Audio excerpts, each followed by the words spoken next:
ত্রিপুরার মানুষের একটা প্রত্যাশা ছিল রাজ্যের মানুষ যাতে অত্যাধুনিক চিকিৎসার জন্য অন্তত বাইরে না যেতে হয়। রাজ্যের মানুষের এই আশা আকাঙ্ক্ষাকে পূরণ করতে 2 ফেব্রুয়ারি থেকে অন্তর্বিভাগের চিকিৎসা পরিষেবা চালু করেছে ত্রিপুরা শান্তিনিকেতন মেডিকেল কলেজ ও হাসপাতাল। এই স্বপ্নকে বাস্তব রূপ দিতেই হাসপাতালের সভাপতি ডক্টর মলয় পিট সামাজিক দায়বদ্ধতার কথা মাথায় রেখে অন্তর্বিভাগের চিকিৎসা পরিষেবা চালু করেন।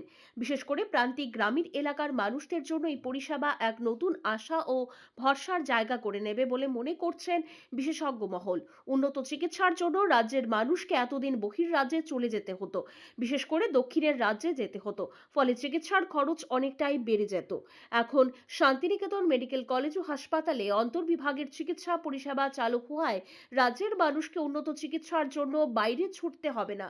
প্রথম পর্বে 100টি বেড দিয়ে শুরু হয়েছে এই পরিষেবা।